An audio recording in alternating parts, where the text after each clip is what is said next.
doté d'abondantes ressources forestières et des vastes réserves minérales, de la faune et de la flore, ainsi que des sols fertiles idéaux pour l'agriculture, la République démocratique du Congo constitue un scandale agricole et géologique. Un pays où il fait beau vivre, abritant l'un des plus grands fleuves du monde, les majestueux fleuves Congo. Le deuxième en Afrique par sa longueur, 4700 km, avec plusieurs cours d'eau qui les ravitaillent au jour le jour, et des lacs figurant parmi les plus importants du continent. Au niveau du potentiel hydroélectrique, la République démocratique du Congo possède 7% des réserves mondiales. Le sous-sol congolais compte parmi les plus riches au monde au regard de la géologie et de la minéralogie. Grâce à sa situation géographique et son climat, le sol congolais demeure un véritable paradis des richesses naturelles, favorable non seulement à l'agriculture, mais aussi à la pêche et l'élevage. La République démocratique du Congo compte d'importants parcs nationaux, abritant aussi d'espèces animales et végétales rares, voire ne se trouvant nulle part ailleurs au monde. Le chimpanzé du Salonga, un parc très riche par sa faune et sa flore, inscrit sur la liste du patrimoine mondial de l'UNESCO depuis 1984. Le parc national des Virunga, dans l'est de la RDC, près du Rwanda et de l'Ouganda, est très riche par sa faune et sa flore, également consacré patrimoine mondial depuis 1979 pour son exceptionnelle biodiversité.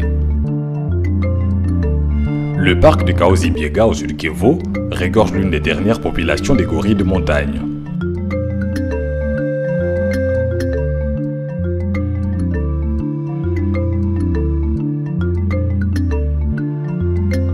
Le parc national de Mahiko, entre le Nord Kivu et la province orientale, abrite 3 des plus spectaculaires espèces animales endémiques de la RDC, les gorilles de plaine, l'okapi, le paon du Congo.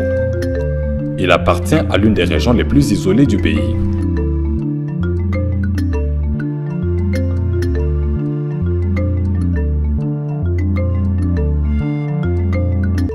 L'Olaya Bonobo, ou les paradis de Bonobo, dans la commune de Mongafula, au sud de Kinshasa, la capitale, dans la vallée de la Lukaya, est un sanctuaire créé dans le but de recueillir et de sauver les bébés bonobos, victimes du braconnage, et à terme, de les réintroduire dans une réserve naturelle. La surpopulation menaçant le sanctuaire, tout est mis en œuvre pour réintroduire les bonobos en pleine forêt, sans qu'ils aient à craindre le braconnage. Depuis 2009, plus d'une quinzaine de bonobos ont été réintroduits avec succès. Province touristique, le Nord Kivu regorge des volcans dont Nyiragongo, connu pour ses éruptions fréquentes et la présence d'un lac de lave pouvant se déverser sur ses pentes.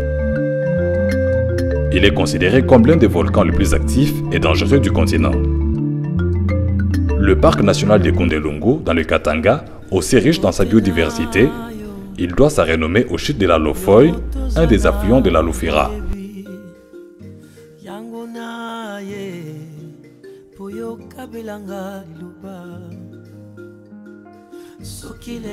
La chute de l'Olaba, de la source jusqu'à Kisangani, considérée comme le cours supérieur, sur ces cours, le fleuve est souvent étroit, tortueux, coupé de chutes rapides à cause des montagnes et des hauts plateaux qu'il traverse.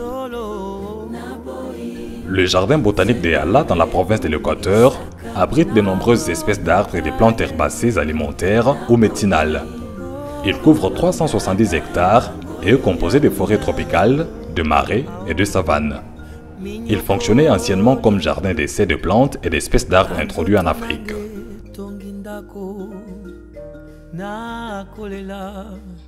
Le jardin botanique de Kisantu, terre des plantes, terre de vie, est un parc jardin dans les Bas-Congo, riche en espèces de plantes. Parmi les espèces à protéger, le centenaire, l'arbre qui marche grâce à ses racines adventives, et l'arbre dénommé dinosaure.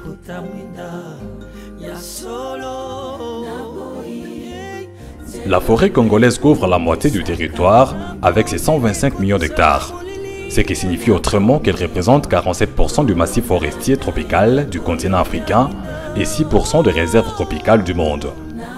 Les réserves potentielles extrêmement élevées pourraient permettre à terme une production annuelle de l'ordre de 6 millions de mètres de bois par an.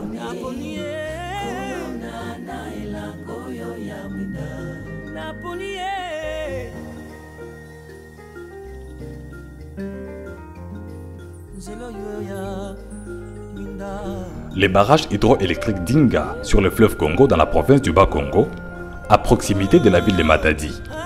Ces deux ouvrages distincts sont dénommés Inga 1 et Inga 2, ouvrages construits dans le cadre d'une politique de développement et de prestige du pays. Le lac Tanganyika reste l'un des plus grands lacs d'Afrique. Deuxième lac africain par la surface après le lac Victoria, le deuxième au monde par le volume et la profondeur après le lac Baïkal, et le plus long lac d'eau douce du monde. Il est le plus poissonneux du monde. Le lac Mukamba dans la province du Kasaï occidental, un lac à la forme humaine, il est refoulant.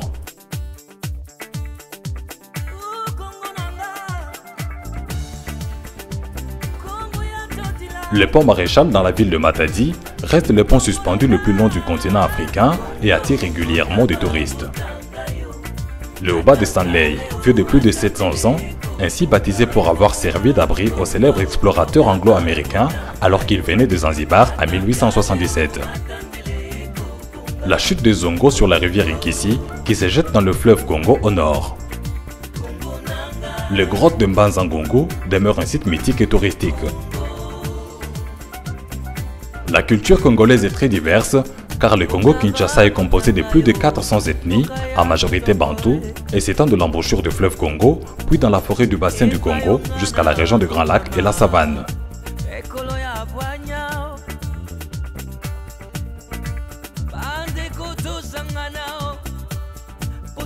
La chute de Ouagenia dans la province orientale, un autre site touristique où pêcheurs exercent leur activité quotidienne.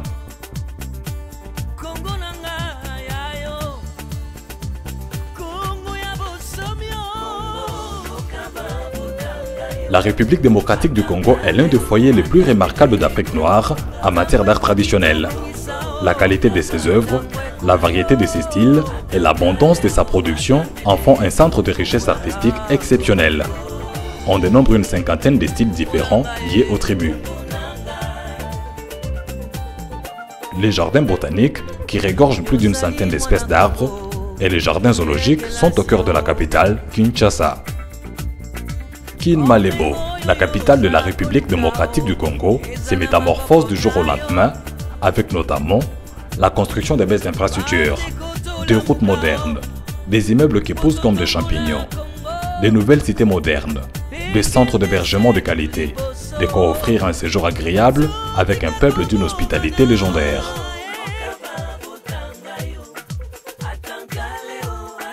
Une des missions du ministère du Tourisme demeure l'investissement. L'environnement d'accueil des investissements peut se résumer en 3 points. Le taux de croissance qui va vers les 2 chiffres, les taux d'inflation proche des 0, les taux d'échange stables et durables depuis environ 4 à 5 ans.